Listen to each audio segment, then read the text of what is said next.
ہمارے آج کے مہمان وفاقی وزیر ریلوے خواجہ سعد رفیق، آئیے ان سے بات کرتے ہیں۔ خواجہ صاحب آپ کیسے ہیں؟ جی اللہ کا شکر۔ آپ نے جون 2013 کو ریل کا ایک سفر کیا، آپ جا کے بیٹھے تو اے سی کلاس میں، اور پھر آپ نے فیصلہ کیا گجرانوالہ کے قریب کہ نہیں چلیں ایک تھوڑا سا عوامی رنگ دیتے ہیں۔ بسم اللہ الرحمن الرحیم۔ آپ کو پتہ ہے کہ منسٹر ریلویز جو اس کو سیلون کی اور ریلوے کے سینئر افسروں کو اس کی سہولت حاصل ہے، اور بھی کچھ حکومتی اہلکاروں کو۔ تو اگر آپ سیلون میں بیٹھ کے سفر کرتے رہیں گے تو معلوم کیسے ہوگا کہ لوگوں کی مشکلات کیا ہے۔ میں اتفاق اسی لیے میں جب بھی ٹرین میں سفر کرتا ہوں، پہلے سفر سے لے کے اب تک، تو میں تمام کلاسز جو ان کو وزٹ کرتا ہوں اور لوگوں سے ملتا ہوں، تو وہ ایک بڑا انوکھا اور منفرد تجربہ ہے، اور ایسی باتیں آپ کو سننے کو ملتی ہیں اور ایسی انفارمیشن ملتی ہے جو آپ کو ریلوے کے اہلکاروں سے نہیں مل سکتی۔ مثلاً آپ وہ ایک اسٹیشن پہ آپ نے پکوڑے کھائے، آپ کہتے ہیں وہ ٹھنڈے ٹھار تھے۔ ایک اسٹیشن پہ آپ اترے، آپ نے پانی پیا، آپ نے کہا پانی کا انتظام درست نہیں ہے۔ ایک جگہ پہ آپ کو صفائی اچھی نہیں ملتی ہے۔ لوگ آپ کے پاس آئے ڈبے میں، لوگوں کو پتہ لگ گیا خواجہ سعد رفیق اس گاڑی میں جا رہے ہیں، کیا لوگوں نے کہا؟ ان کی 5 بڑی کمپلینٹس کیا تھی؟ وہ لوگوں کی جو 5 بڑی کمپلینٹس اگر ان کو گنے تو سب سے پہلی وہ شکایت کرتے ہیں کہ ٹرین کا پنکھا اور لائٹ ٹھیک ہونی چاہیے، ٹرین کے واش روم میں پانی ہونا، چھوٹی چھوٹی باتیں، پانی ہونا چاہیے، ٹرین کی پنکچویلٹی کی شکایت کرتے ہیں، اور سیٹوں کے نمبروں کی شکایت کرتے ہیں کہ ان سیٹس پہ نمبر بدل دیے جاتے ہیں تو ہم کنفیوز ہوتے ہیں۔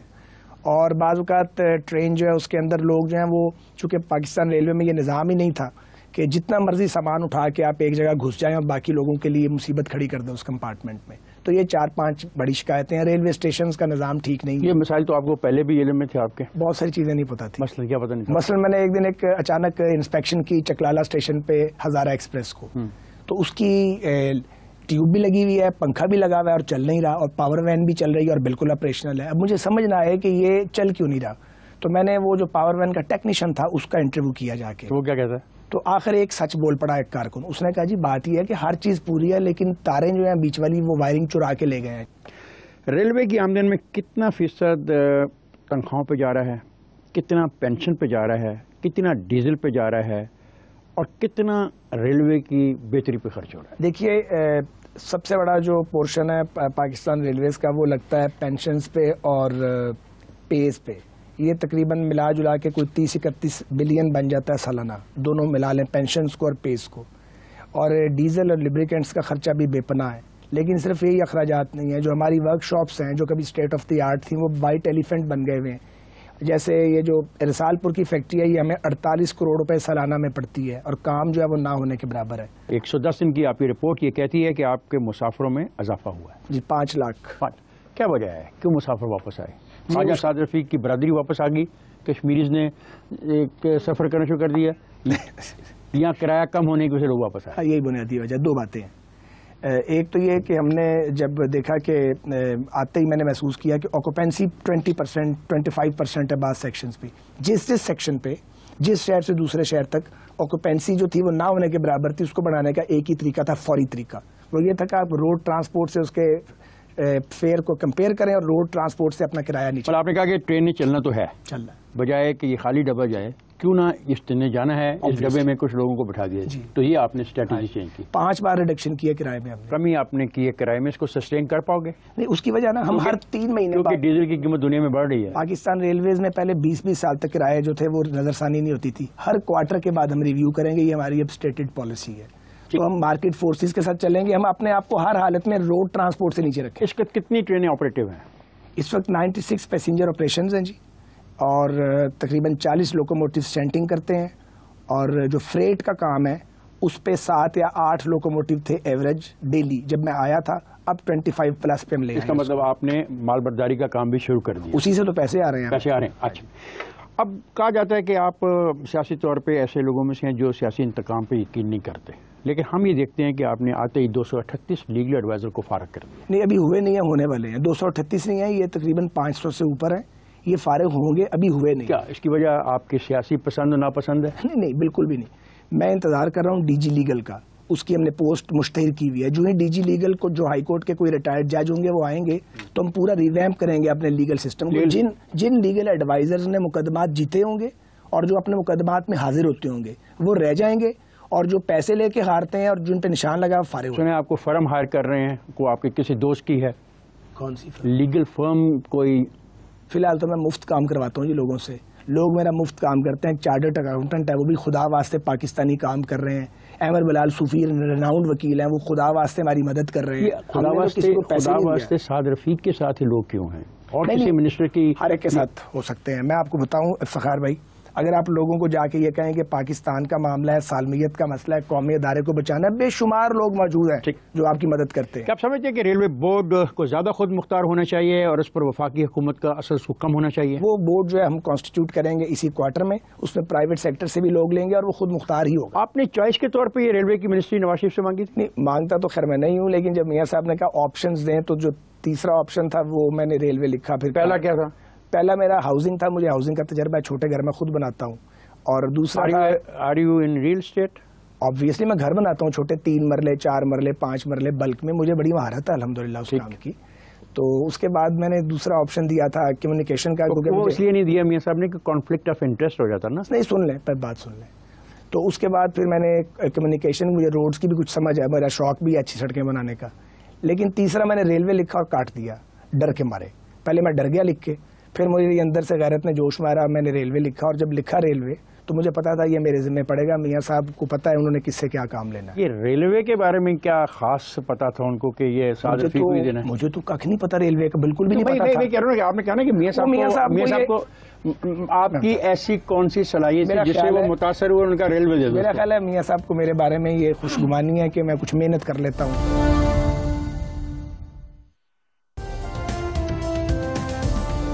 ریلوے کی تنظیم نو آپ کے پیش نظر ہے, آپ مجھے بتائیں کتنے عرصے میں اس عمل کو مکمل کر لیں گے؟ انشاءاللہ تعالیٰ 2 سال کے اندر فاؤنڈیشن لے ہوگی, اور 5 سال میں اس کا خسارہ ختم ہو گیا ہوگا انشاءاللہ, اگر یہ حالات سموتھ رہے اور نفع میں آئے گی.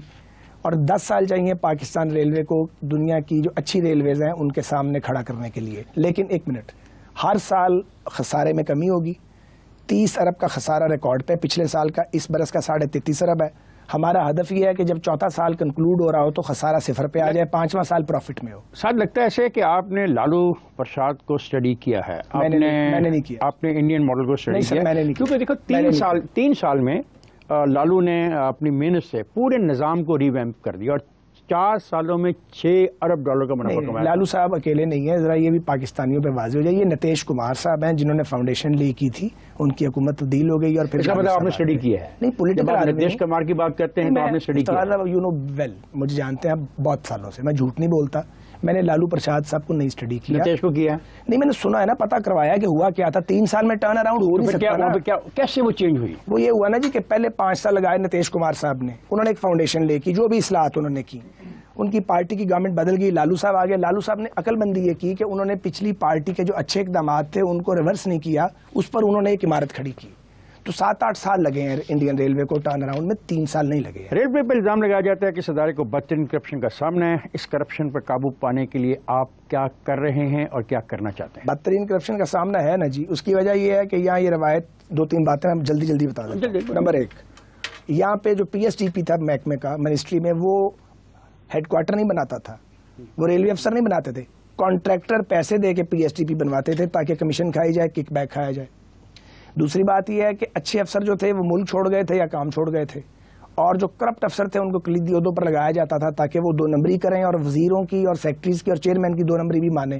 کیونکہ جو اڑیل آدمی, آپ نے P H D P project ختم کرنے کا فیصلہ کر لیا؟ نہیں, ہم نے اسے ریویو کیا ہے. اس میں وہ دیکھیے افتخار بھائی, جہاں پہ پیسے لگانے چاہیے وہاں پیسے لگائیں گے, جہاں پیسے نہیں لگانے چاہیے وہاں نہیں لگائیں گے. ایک اور میں نے فیصلہ کیا ہے, ریلویز کو میں نے یہ ڈائریکشن دیا, کوئی پروجیکٹ 5 سالہ مت بناؤ, 2 سال کے اندر میکسیمم پروجیکٹ کو کنکلوڈ کرو تاکہ نتائج سامنے آ جائے. تاکہ جی, ورنہ تو وہ ایک عادت ہے, وہ انتظار کریں گے منسٹر جائے, بعد میں نتیجہ آتا ہے نہیں. ایک اور بات ہے, منسٹر کا آنا جانا اتنا امپورٹنٹ نہیں. بات یہ ہے کہ یہ ہمارے ملک میں بیوروکریٹس کو عادت ہے, میری بات بری لگے گی ان کو اوور آل, کہ PC1 بنا لو اور اس کے بعد اس کو آن گوئنگ پروجیکٹ پہ کھینچتے جاؤ, کھینچنے نہیں دینا. اس کی ٹائم لائن ہونی چاہیے اور ٹائم لائن کے اندر پروجیکٹ کنکلوڈ ہونا چاہیے تاکہ اس کی کاسٹ نہ بڑھے. کیا آپ Chief Justice of Pakistan Iftikhar Chaudhry کی آبزرویشن سے اتفاق کرتے ہیں کہ ریلوے میں استعمال ہونے والا $7 کا بلب $400 میں خریدا جاتا ہے؟ خریدا جاتا رہا ہوگا, اور اب بھی ہم نے بہت کنٹرول کیا, ابھی بھی 100% کنٹرول تو نہیں ہوا ہوگا. آپ نے ریلوے میں آڈٹ کے نظام کو پرچیز اور پروکیورمنٹ کو شفاف بنانے کے لیے کیا تجویز تیار کی؟ جب میں آیا تو مجھے سب سے پہلے مشورہ دیا گیا منسٹری میں کہ یہ جو آڈٹ والے ہیں یہ سارے اچھوت ہیں, ان سے دور رہنا ہے. ان کو ریلوے میں یہ جو آڈٹ کے لوگ آتے ہیں ان کو نزدیک نہیں آنے دینا. آپ کو سن کے حیرت ہوگی, پاکستان ریلویز کی ایکٹنگ فیڈرل سیکرٹری پروین آغا صاحبہ ممبر فائنینس تھیں, 2 مہینے سے ان کے پاس چارج ہے. وہ ایک آڈیٹر اکاؤنٹس کی 21ویں گریڈ کی افسر ہیں اور بڑی نیک اور بڑی کمیٹڈ خاتون ہیں, اور اب وہ لیڈ کر رہی ہیں اس وقت. تو آڈٹ میں بھی اچھے برے لوگ موجود ہیں. ایک تو میں نے یہ امپورٹنٹ اہم کام یہ کیا کہ جتنے بھی پروجیکٹس ہیں آڈٹ اور اکاؤنٹس کے لوگوں کو ان کی ضرورت نہ بھی ہو تو ساتھ بٹھاتا ہوں, تاکہ وہ ان کی ایک ہاکش لک رہے. دوسری بات یہ ہے کہ ہم نے کئی جگہ پہ آڈٹ شروع کیا ہوا ریلوے کی ذیلی کمپنیوں کا, جیسے پریکس ہے, ریل کاپ ہے, ریڈیمکو ہے. یہ 3 الگ الگ کمپنیاں ہیں جن کا پتہ ہی نہیں لگتا تھا یہ کیا کر رہی ہیں, ان کا ہم نے آڈٹ شروع کیا ہوا ہے. تیسری بات یہ ہے کہ ہم آڈٹ والوں سے یہ کام لے رہے ہیں کہ ہم نے پاکستان ریلویز کے جو پینشنرز ہیں ان میں ایک اندازہ ہے کہ ہزاروں گھوسٹ پینشنر بھی ہیں. ہمارے پینشنرز کی تعداد 1,45,000 ہے. انہیں ہم آٹومیشن پہ لے کے جا رہے ہیں. یہ کام بھی میرا آڈٹ اینڈ اکاؤنٹس ڈپارٹمنٹ کر رہا ہے, اور اگلے مہینے سے ہم پائلٹ پروجیکٹ سٹارٹ کر دیں گے جو لاہور ڈویژن اور لاہور ہیڈ کوارٹر کے 40,000 پینشنرز کو فیز 1 میں آٹومیشن پہ لے کے آئیں گے, تاکہ گھوسٹ پینشنرز کا خاتمہ اور فائنلی پورا ریلوے سسٹم. ہاں صاحب, یہ آپ محسوس نہیں کرتے ہیں کہ اوور اسٹافنگ ہے, آپ ڈاؤن سائزنگ اگر نہ بھی کریں تو اب وقت آ گیا ہے کہ ہمیں اس پہ سوچنا چاہیے کہ کتنے آدمی کام کر رہے ہیں اور وہ پروڈیوس کیا کر رہے ہیں, خواہ وہ صفائی کرنے والوں کی شکل میں ہیں, خواہ وہ نٹ بولٹ کسنے والوں کی شکل میں ہیں, خواہ وہ افسر کی شکل میں ہیں. ہمیں دیکھنا ہے کہ ہر روز کے خاتمے پہ وہ ہمیں دے کیا رہے ہیں, فائدہ کیا دے رہے ہیں. اس کے لیے سر ہم نے یہ کیا ہے کہ میں آپ کو عرض کر دیتا ہوں, ہم نے KPIs جو ہیں وہ تیار کر رہے ہیں, ہم کی پرفارمنس انڈیکیٹرز. ہر پرنسپل انفارمیشن افسر, ڈویژنل سپرنٹینڈنٹ ہو, وہ کوئی MD ہو کسی پروجیکٹ کا, یا وہ کوئی سینئر آفیسر ہو جو ڈپارٹمنٹس کو ہیڈ کرتے ہیں, وہ ہر مہینے کی اپنی کارکردگی بتائیں گے. انہیں ہر مہینے کا ہدف دیا جائے گا, ہر کوارٹر پہ کنکلوژن ہوگا اور اگلے کوارٹر کی منصوبہ بندی ہوگی. تو وہی کام لیں گے افرادی قوت سے. کیا آپ اس چیز کی انکوائری کرنے کو تیار ہیں کہ جن ریلوے لائنوں پر ٹرینوں کو بند کر دیا گیا, سروس ختم کر دی گئی, وہ پٹریاں کہاں گئیں اور اس کی مالیت کتنی تھی, اور کیا اس کے لیے کسی کمیشن کی تشکیل دینے کا وقت نہیں آ گیا کہ ہم اب دیکھیں کہ یہ پیسہ کون لے گئے اور کیسے غائب ہوا؟ کسی کمیشن کی ضرورت نہیں ہے اس کے لیے. میں آپ کو اس پہ بتا دیتا ہوں ہم کیا کر رہے ہیں. جہاں پہ پٹری چوری ہوئی ہے اس کا ریکارڈ, اس کی FIRs موجود ہیں, اس پہ پیش رفت نہیں ہوئی. ہم یہ کام کر رہے ہیں کہ ہم نے اس سارے ریکارڈ کو اکٹھا کیا ہے. کچھ پٹری تو ایسی ہے جو ریلوے نے بیچی ہے, کچھ ایسی ہے جو چوری ہوئی ہے. چوری کی FIRs موجود ہے, پیش رفت نہیں ہوئی, اس پہ ہم نے پیش رفت شروع کی ہے. نیب کے چیئرمین جو آ گئے ہیں میں نے ان سے بھی بات کی ہے. اور 1 منٹ مجھے دے دیں, ریلوے کی پٹریوں کی چوری ہو, سکریپ کا فراڈ ہو, یا معذرت کے ساتھ رائل پام ہو یا بزنس ٹرین ہو, یا جو ڈیفالٹرز ہیں ہمارے, وہ نیب ان کو ہینڈل کرے گا. اس کے لیے ہم نیب کے پاس جا رہے ہیں. سکریپ کے بارے میں آپ نے نئی پالیسی کے بارے میں کہا کہ یہ شفاف پالیسی ہوگی, لیکن یہ عجیب بات میں نے پڑھی کہ اس میں لکھا ہے کہ اس عمل کے خلاف کسی کو عدالت میں جانے کی گنجائش بھی نہیں ہوگی. کیا آپ عدالتوں سے خوفزدہ ہیں؟ کیونکہ عدالتوں نے چائنیز لوکوموٹو کے خلاف بھی فیصلہ دیا اور عدالتوں نے سکریپ کے خلاف بھی فیصلہ دیا. کیا آپ کو یہ خوف ہے؟ عدالتیں 2 طرح کی ہیں اور یہ ایڈٹ نہیں ہونا چاہیے. ایک وہ عدالتیں جو انصاف کرتی ہیں, اور ایک عدالت ہے جو بکتی ہے. جو عدالت انصاف کرتی ہے اس کا تو میں نیاز مند ہوں, اور جو عدالت بکتی ہے وہ لوور کورٹس میں یہ کام ابھی بھی ہو رہا ہے. اور ہم بڑے, میری بات, مجھے بات پوری سن لیں میری, اور ہم بڑے انکمفرٹیبل ہیں کہ بعض سول ججز جو ہیں وہ سٹے دیتے ہیں, بیلف کو بھیجتے ہیں اور انفلوئنس ہوئے ہوتے ہیں. اس کے لیے میں نے 3 ہائی کورٹس کے رجسٹرار سے خود کانٹیکٹ کر کے ان کو شکایات بھی کی ہیں. اب آ جائیں اس کے اوپر سکریپ پہ. آپ نے بیچ میں سے ایک جملہ اٹھا لیا ماہر ایک صحافی کی طرح, پوری بات پڑھے نا. نہیں, آپ سکریپ کی بات کر رہے تھے. میں سکریپ کی بات, ممکن ہے میرا سکریپ کا سوال کہیں اور ہو. نہیں, آپ نے بات سکریپ کی کر دی. آپ نے یہ پڑھا تو اگلی بات بھی سنے نا. اس شخص سنے ہوا کیا, اب آپ کو سننی پڑے گی میری بات. سکریپ کا یہاں پہ فروخت کا طریقہ کار یہ تھا کہ ٹھیکیدار 10% دے کے سکریپ اٹھاتا تھا. 10%, جسٹ 10%. باہر مہنگا ہوا مارکیٹ میں تو سکریپ بیچا نہیں, تو پڑا ہوا ہے 6 سال سے سکریپ پڑا ہوا ہے. ہم نے جو نئی پالیسی دی ہے, جس کو بھی کانٹریکٹ ملے گا 50% موقع پہ کرے گا. سن لیں, اگلے 30 دن میں 50% پے کر کے سارا اٹھائے گا. اگر وہ 30 دن میں 50% باقی پے کر کے نہیں اٹھائے گا, اس کا پہلا 50% ریلوے ضبط کرے گی. اٹھائیں نا بھائی, لے جائیں اپنی چیز کو آپ. اور ہم نے یہ کہا ہے کہ وہ لکھ کے دے گا مین ایڈوانس جب وہ کانٹریکٹ لے گا کہ اگر اس نے 30 دن میں باقی پیسے دے کے سکریپ نہیں اٹھایا تو وہ عدالتی چارہ جوئی کا اختیار نہیں رکھتا.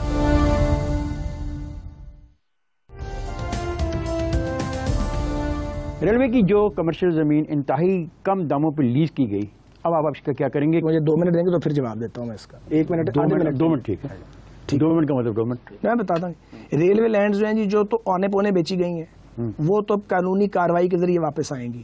اس کے لیے ہم اپنے, اسی لیے میں نے پہلے کہا تھا پروگرام میں کہ ہم اپنے لیگل ڈپارٹمنٹ کو ریویمپ کریں. ٹھیک ہے. نمبر 2, لینڈز جو ہیں وہ ہمارے ساتھ ایک پرابلم ہے. سپریم کورٹ نے آرڈر دیا ہے کہ ریلوے کے نام لینڈز کرو, صوبے ہمارے نام لینڈز ہی نہیں کرتے. وہ کہتے ہیں پہلے ہمیں حصہ دو, 50% لگاؤ. تو صحیح کہتے ہیں؟ نہیں بالکل صحیح نہیں کہتے. سن لیں میری بات. لینڈ تو پاکستان کی ہے نا. نو یہ مقدمہ لے کے جا رہے ہیں نا آگے. اب سن لیں, لینڈ پاکستان کی, ریلوے انڈیا کی.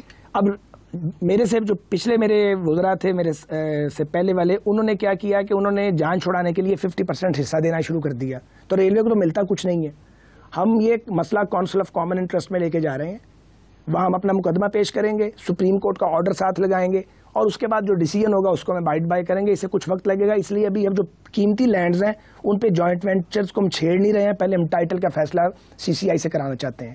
جو چھوٹی شاپ ایریا ہیں جہاں پہ دکانیں بنی ہیں, ان کے لیے ہم نے کچھ لیز کے نئے ماڈل تیار کیے ہیں تاکہ ہماری آمدنی میں اضافہ ہو. ویسے لگتا ہے کہ آپ کو لیگل ایشوز بہت ہیں, اور پاکستان کا جیسا نظام ہے لیگل, مجھے نظر نہیں آتا کہ یہ 10-20 سال تک طے ہوں. بہرحال میں ہمیشہ آپ کے لیے دعا گو رہوں گا. کیا ریلوے کی اراضی کا ریکارڈ کمپیوٹرائز کرنا شروع ہو گیا ہے؟ ریلوے کی اراضی کا جو وہ ریکارڈ تھا وہ مینول ہوتا تھا اس سے پہلے. اب ہم نے بات کی ہے یہاں پہ اربن یونٹ, یہاں پہ ان سے ہم بات کی ہے. ہم نے پنجاب انفارمیشن ٹیکنالوجی بورڈ سے ایکسپرٹیز لی ہے, پنجاب میں ذرا زیادہ مل رہی ہیں, اور ہم نے اس سے بات کی ہے بورڈ آف ریونیو سے. نیکسٹ منتھ میں کسی ایک سے ہمارا معاہدہ ہو جائے گا, اور اس کے بعد پھر یہ ہمارا جو عمل ہے زمینوں کو کمپیوٹرائز کرنے کا, یہ صوبہ پنجاب میں شروع ہو جائے گا اور گریجولی باقی صوبوں میں. ریلوے کی طرف سے دی گئی پٹا کی اراضی پر مستقل تعمیرات ہو چکی ہیں, قبضہ کیسے واپس لیں گے؟ کھربہا روپے کی پراپرٹی ہے, کھربہا روپے کی. مثلا ایک ہم اس کو اسٹڈی کر رہے تھے, جب آپ کے لیے ہم تیاری کر رہے تھے, تو پوزیشن یہ ہے کہ اس میں سرکاری ادارے بھی شامل ہیں, اس میں شخصیات بھی شامل ہیں, اس پہ آپ کی ایگریکلچر لینڈ بھی ہے, اس پہ آپ کی کمرشل لینڈ بھی ہے, اور اس پہ آپ کے میڈیا والے بھی ہیں. ہوں گے, اس پہ کوئی ایسی بات نہیں ہے, یہ پوری کی پوری ہے. تو اب سوال ہے کہ اس کو کیسے لیا جائے گا, کیونکہ آپ نے 87 ایکڑ زمین اس سے پہلے لی, اور آپ نے کچھ زمین لی ہے جس کا آپ نے اس میں اب 250 ایکڑ تذکرہ کیا ہے. 250 تو یہ تو ہزارہ ایکڑ ہے, یہ تو ہزارہ ایکڑ ہے. اس 250 کے مقابلے میں ایک فرکشن بھی نہیں ہے اس کا. نہیں, ہزارہ ایکڑ نہیں ہے, 1,24,000 ایکڑ کے قریب تو ٹوٹل لینڈ ہے, جس میں ہماری پٹریاں بھی ہیں, اسٹیشن بھی ہیں, ورک شاپس بھی ہیں. تو آپ یہ کہتے ہیں کہ ہزاروں ایکڑ جو ہے اراضی یہ افراد کے پاس نہیں ہے ناجائز؟ نہیں, مطلب ہزاروں ایکڑ اس طرح نہیں ہے کہ 50,000 ایکڑ ہے. میں ایک دم آپ کو 50,000 ایکڑ نہیں ہے, میں نے 50,000 ایکڑ کا نہیں کہا. ملک بھر میں کل 1,60,653 ایکڑ میں سے 1,60,000 نہیں ہے, 3,779 پر قبضہ ہے. اب اسی پہ آ جاتے ہیں نا, اگر اس فگر کو مان لیں جو کسی اخبار کی کو تو ماننا پڑے گا. ٹھیک ہے, اسی پہ آ جاتے ہیں. میں آپ کو اس کا طریقہ کار بتانا چاہتا ہوں. دیکھیے افتخار بھائی, ہم نے آتے ہی آپریشن سٹارٹ کیا ہوا ہے. سب سے پہلے میں نے اپنے حلقے میں آپریشن کروایا ہے. آپ چلے جائیں ذرا جا کے دیکھیے کہ کینٹ اسٹیشن کے ارد گرد کتنا میجر آپریشن ہوا ہے. پھر اس کے بعد ریلوے ایریا لاہور میں یاز صادق صاحب کے حلقے میں ہے, وہاں آپریشن ہوا ہے. اب یہ آپریشن پورے ملک میں جاری ہے. ہمارے پاس ورک فورس بہت کم ہے, لیکن ہم ایک کنٹینیوڈ پروسیس سے چل رہے ہیں, اور ہم ٹارگٹ کرتے ہیں, آپریشن کرتے ہیں, اور اگر کسی کا کوئی لٹیگیشن نہ ہو تو اس کو اڑا دیتے ہیں. یہ مسئلہ کتنے عرصے میں حل ہو جائے گا؟ میں بات پوری کر سکتا ہوں پلیز, وائی ناٹ. اس کے لیے میں آپ کو یہ ٹائم لائن بالکل نہیں دے سکتا کہ یہ کل حل ہو جائے گا. اس کے لیے آپ ایک عزم کی ضرورت ہے, وہ ہم نے کیا ہے. ایک مستقل جدوجہد کی ضرورت ہے, وہ ہم کر رہے ہیں. ہم ہر برس کا ٹارگٹ رکھیں گے, اس برس کا بھی ہمارا ٹارگٹ ہے, اور ہم ریلوے کی زمینوں کو ریلیز کرواتے چلے جائیں گے. کیا آپ وعدہ کرتے ہیں کہ وہ زمین کسی کے پاس بھی ہو, پاکستان مسلم لیگ نواز کے لوگوں کے پاس ہو, پیپلز پارٹی کے پاس ہو, PNP کے پاس ہو؟ اس کی پرواہ نہیں ہے سر. یہ کیا بات ہوئی وعدہ کرنے کی؟ مجھ سے یہ والا وعدہ آپ کو لینے کی ضرورت ہے. آپ نے کہا کہ پہلے مرحلے میں ریلوے کے چلیں, وہ آپ کہتے ہیں کہ آپ ٹائم فریم دینے کو تیار نہیں ہیں. چلیں, میں جھوٹ کی بولوں بھیا, میں نے دوبارہ بھی تو آنا, دوبارہ نہیں آنا آپ کے پاس. ملائیشیا کی فرم کو اربوں روپے کا کانٹریکٹ کن بنیادوں پہ دیا گیا؟ اس کی اراضی کا رقبہ 103 ایکڑ سے بڑھا کے 141 ایکڑ کیسے کیا گیا؟ لیز کی مدت 33 سال سے بڑھا کے 49 سال کیسے ہوئی؟ کیا اس سے ریلوے کو 30 ارب روپے کا نقصان ہوا؟ جواب دوں اس کا. اب میں رائل پام جو ہے یہ ایک کرپٹ ڈیل تھی, ماضی میں کی گئی تھی. سپریم کورٹ میں اسحاق حقانی صاحب جو ایکس منسٹر تھے, اسٹیٹ منسٹر, انہوں نے پٹیشن کی تھی. سپریم کورٹ نے فیصلہ ریزرو کیا ہوا ہے. جب میں آیا ہوں ہم نے سپریم کورٹ میں ارلی ہیئرنگ کی اپلیکیشن ڈال دی ہے. اسحاق حقانی صاحب سے آپ پوچھ سکتے ہیں, وہ میری پارٹی میں نہیں, PTI میں. میں نے انہیں کال کر کے کہا کہ آپ اس میں متحرک کردار ادا کریں. وہ ہمارا وکیل بڑا اچھا بیرسٹر ہے, وہ وہاں پہ کوشش کر رہا ہے. ہم نے رائل پام والوں کو کانٹریکٹ کی ٹرمینیشن کا نوٹس بھی ڈالا ہے, اور حالانکہ میرے ان سے ذاتی مراسم ہے, ان کا گلہ بھی آتا ہے جب میں ٹیلی ویژن پہ ان کے خلاف بات کرتا ہوں, لیکن میں بات تو کرتا رہوں گا اور عمل بھی کرنا ہے. اور اب میں نے چیئرمین نیب جو نئے آئے ہیں ان سے فون پہ بات کی ہے, نیکسٹ ویک ہم انہیں ملنے جا رہے ہیں. ہم نے ہر حالت میں رائل پام کی جو یہ ڈیفالٹ ہے اس کو ہم نے کور کرنا ہے. اس وقت صورتحال یہ ہے کہ انہوں نے پچھلے 3 سال سے تقریباً ہمیں جو وہ ایک 6 کروڑ روپیہ سالانہ دیتے تھے وہ بھی نہیں دیا, وہ بھی دبا کے بیٹھے. اور ایک سیکنڈ, یہ درست بات ہے, ایک منٹ, کہ 33 سال کی لیز غیر قانونی طور پہ میں سمجھتا ہوں 49 ایئرس کی گئی ہے. یہ بھی درست کہا گیا ہے وہاں ریلوے افسروں کے بینگلوز تھے جو اس میں نہیں آپ نے سوال کیا, وہ بینگلوز گرائے گئے, قیمتی بینگلوز, وہ نقصان الگ ہے, ان کو وہاں سے بے دخل کیا گیا, یہ نوازنے کے لیے کیا گیا تھا کام. اگر اب آپ نے وہاں جگہ بنا لی ہے تو آپ کو پیسے پورے دینے پڑیں گے. 30 ارب روپیہ آپ کو مل سکتا ہے. مجھے ایگزیکٹ فگر میں اپنے منہ سے کہنا نہیں چاہتا, میں ایک ذمہ دار پوزیشن میں ہوں, لیکن میں یہ سمجھتا ہوں کہ 6 کروڑ روپیہ پینٹ ہے. 6 کروڑ یا 8 کروڑ یا 10 کروڑ جو ہے اس سے کام نہیں چلے گا. اربوں میں جانا چاہیے, بلینز میں جانا چاہیے, اربوں میں جانا چاہیے. آپ نے بات کی وہاں پہ بلڈنگز گرا دی گئی, تو یہ جو ہے ریلوے کی یہاں پہ کالونی جو ہمارے ساتھ ہی ہے میو گارڈن, آپ اس کو کیوں نہیں کمرشل مقاصد کے لیے استعمال کرتے؟ آپ نے ان کو اچھی ریزیڈنس دیں, آپ اس کو خربوں روپے کی پراپرٹی بیچیں اور ان کو اچھی ریزیڈنس دیں. بیچنا نہیں. میں بھی جب ریلوے میں نہیں تھا تو میں یہی سوچتا تھا, لیکن سن لیں میں نے اس کے بارے میں کیا پلان کیا, سن لیں, مجھے کہنے کی اجازت ہے. یہ جو میو گارڈن ہے یہ لاہور کے لنگز ہیں, ایچیسن کالج, میو گارڈن. ہم نے یہاں پہ کوشش کر رہے ہیں کہ پہلے تو میو گارڈنز کلب کو ڈیولپ کریں, اور جو منسٹرز ریسٹ ہاؤس ہے اور جو آفیسرز کلب اور 2 گھر ہیں 15-15 کنال کے, تو ٹو سٹارٹ ود وہاں پہ ہم چاہ رہے ہیں کہ ایک وہاں پہ ہم بڑا خوبصورت کالونیل دور کے ہیریٹیج کو بچاتے ہوئے, ریسٹور کرتے ہوئے اسے کمرشل یوٹیلائز کریں. لیکن یہ رہے گا کریکٹر اس طرح ہی. ہم نے نیئر علی دادا صاحب سے بات کی ہے اور بہت سارے ایکسپرٹس, کامران لاشاری صاحب سے بات کی ہے. ہم میو گارڈن کو گرائیں گے نہیں, اس کو اسی حالت میں ریسٹور کر کے اس کا کمرشل استعمال کریں. بزنس ٹرین دیوالیہ ہو چکی ہے. بزنس ٹرین دیوالیہ نہیں ہوئی, ہمیں دیوالیہ کر رہے ہیں, خود تو پیسے بنا رہے ہیں. بزنس ٹرین دیوالیہ ہو چکی ہے. آپ کہتے ہو کہ سابق پیپلز پارٹی کا کوئی وزیر ہے, اس کے بیٹے نے پیسہ دینا ہے جو وہ دے نہیں رہا. لاہور اسٹیشن سے آپ کہتے ہو میں نے قبضہ چھڑا لیا ہے. یہ کس کی بات کر رہے ہو آپ؟ مجھے ابھی آپ نام لینے پہ مجبور نہ کریں, وہ کہیں گے کہ میں پولیٹیکلی ان کو وکٹمائز کر رہا ہوں. بہرحال میرا ایک نام ہے, میں کمپنی کا نام, چلیں کمپنی کا نام. 4 بردرز ہے میرا خیال ہے کمپنی جس نے یہ بزنس ٹرین کا کانٹریکٹ لیا تھا, اور انہوں نے اتنا ظلم کیا کہ وہ چلے گئے. اس کے پاس کتنے پیسے دینے انہوں نے آپ کے؟ وہ تو کہتے ہیں آپ نے دینے ہیں ریلوے نے, ہم کہتے ہیں آپ نے 35 کروڑ دینا اگر ہم ای سی سی کا فیصلہ مانے, جو میرے خیال میں ای سی سی کا مینڈیٹ نہیں تھا. یہ بھی ایشو ہے کہ آپ کہتے ہو کہ مشترکہ مفادات کی کونسل کا فیصلہ غلط ہے. آپ مجھے بتائیں نا افتخار صاحب, ای سی سی کا یہ کام ہے کہ وہ ٹھیکیدار کی اور کسی ڈپارٹمنٹ کی کمپرومائز کرا کے ٹھیکیدار کو فائدہ پہنچائے, یہ ای سی سی کا کام ہے. کروز ہے کون یہ جو ٹرین ہے؟ ریلوے والے کہتے ہیں اگر ای سی سی کا فیصلہ نہ مانا جائے تو 55 کروڑ دینا, مانا جائے تو 35 کروڑ دینا. ٹھیک ہے. پہلے یہ کہتے تھے جب ابھی ان کو ہم نے سکرو نہیں کیا تھا کہ تسی پیسے دے دیں, اب کہنا شروع کر دیا نہیں ہم نے دینے ہیں, اور تھوڑے دن تک پیسے بھی نکلیں گے اور منہ سے نکلیں گے اگر نہیں دیے تو.